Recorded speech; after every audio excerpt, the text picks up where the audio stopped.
Welcome to Meet JMT, Insights from Within, a series that introduces our industry professionals and provides them the opportunity to share their professional experiences, personal reflections, and sources of inspiration as individuals working in the architecture, engineering, and construction sectors.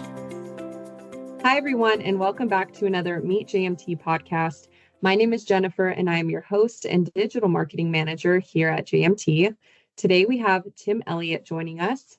Tim, thank you so much for being here today. Would you mind telling our listeners just a little bit more about yourself and your role here at JMT? Sure thing. Thanks, Jennifer. I'm based here in Hunt Valley, Maryland office and director of a new studio, and it's called the JMT Economic Redevelopment Studio. Basically, we work with cities to plan for positive economic development through master planning, transportation planning, streetscapes, park planning, landscape architecture, and what I call vertical integration of buildings within the downtown world. So the studio provides an economic map and physical map for buildings and development in multiple ways for the city growth. And we analyze the city's revenue stream. We don't just provide plans and what I call intellectual Kleenex that are nice 11 by 17 renderings and drawings.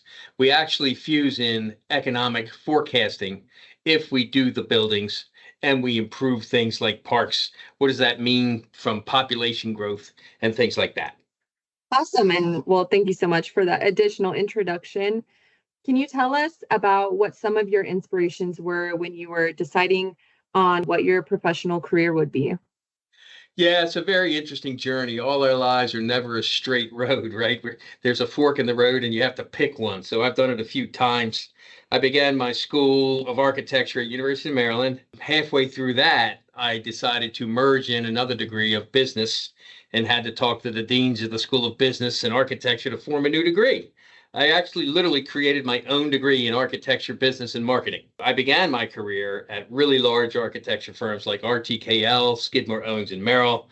Then I became head business development director for a mid-sized firm in Baltimore and became a partner there for strategic planning, was on the board, became an owner. And driven by the large commercial projects that the firm was doing, I just got the itch, frankly, to design again. Urban planning and renderings were my thing. So I left the firm in 2005 and I began a real estate development firm called Elliott Sidewalk Communities.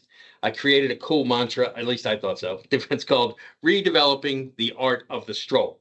I did all this in university cities. I like university cities for its intellectual base. I like the land values there for development, and I think there's a lot of upward value in university cities for the future. So I kind of bet the bank on that for 20 years in my own company. Got kind of eventually bought out last fall in 2023, and cities were still calling me to kind of help their cities grow. Had lots of successes, thankfully. And I knew a lot of folks here at JMT. I knew Al Rubling. I knew Sally Philbin, Sandy Sawicki in interior design. I've known them 30 years plus. So, I thought all the services here that I normally hire, I thought, why don't I sell the services now as kind of the art of the stroll developer for service hire by cities and universities and bring the full scale services of engineering, architecture, interiors to cities that I'm working in. So that's kind of how we got there.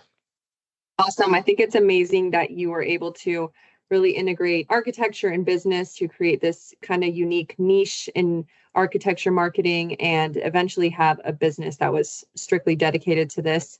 It's also great to see how you're now leveraging your planning experience into JMT, and I'm excited to see how this will continue to develop. Moving into your professional career today, can you talk about a significant project you've worked on and how that may have impacted you, our company, or even the AEC industry as a whole? Absolutely can. I got here in mid-May of this year, 2024.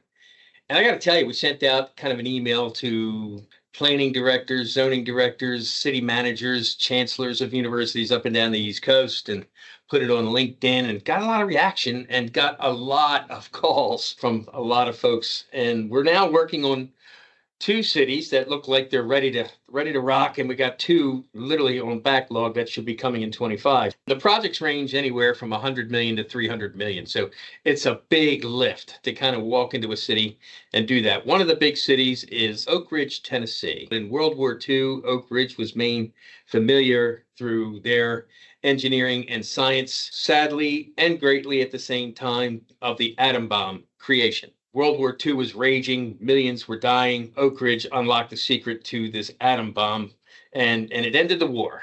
It was a city that was created, 3,000 people in 1942, and escalated to 1944 of 75,000. The U.S. Army took over.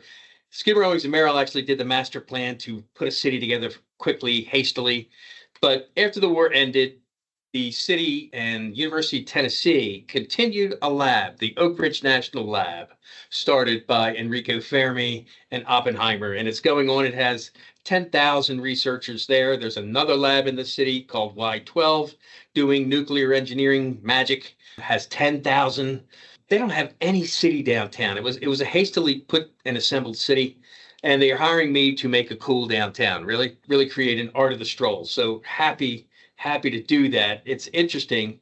Most of my cities are the other side, meaning cities have been there for 100 years. They have a main street, very interesting architecture. Oak Ridge was built around the car, right? So suburbia was raging in the 40s. And so what else to do but build it around the car? But they didn't think of the art of the stroll. They had one goal in mind.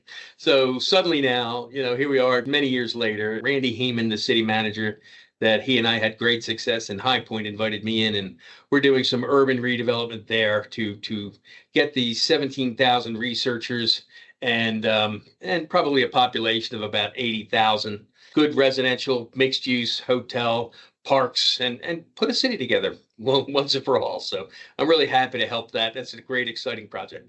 This certainly does sound like a very exciting project. And like you mentioned, with the rich history behind Oak Ridge, and it's fascinating to hear about how you're transforming a city that was originally built for such a unique purpose into such a vibrant downtown space. And I can't wait to hear how these plans evolve. Are there any hobbies or interests outside of work that you feel have really influenced your professional journey? Yeah, no doubt about it. As a young middle schooler, funny story about another JMT here, director of interior design.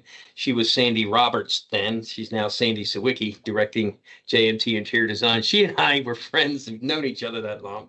And we were good artists together. We hung out for art things. And I'm an avid oil painter. I love landscapes and things like that. I was really good at rendering in the School of Architecture.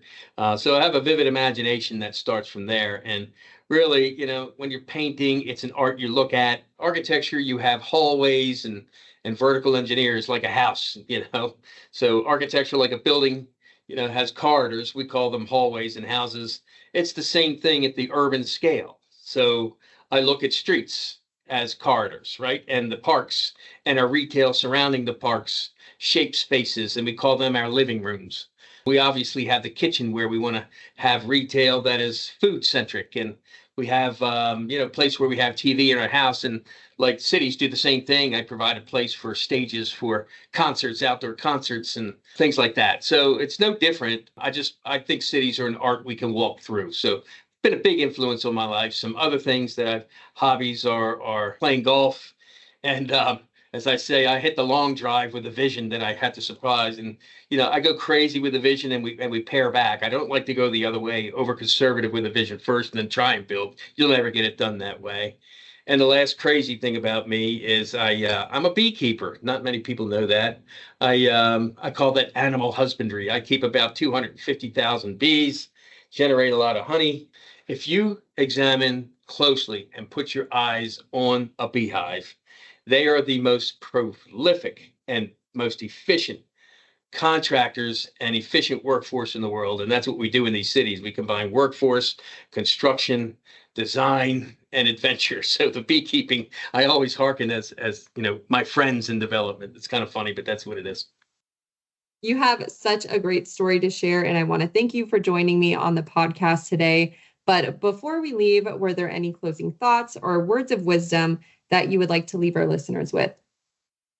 Sure would. Look, JMT, if it is on the rise, it is on a really good path for infrastructure redevelopment throughout the United States. I'm so proud to be part of that workforce and kind of focusing it not solely on bridges, highways, although I see them as economic development tools aiding in our distribution of economy and our personal lives. Cities do the same thing. But I will say this, I've been in many large firms throughout my career. I can honestly say that this is the biggest small firm I know, 2,400 people. The management here just uber focused on management, which helps me go do my thing. I don't have to worry about those details, although I participate clearly. Excellent team here. I just think the world of the culture, I can tell you, one of the best. Thank you for tuning in, and we hope you enjoyed the Meet JMT podcast today. Remember to subscribe, post a review, and of course, encourage your friends and colleagues to do the same.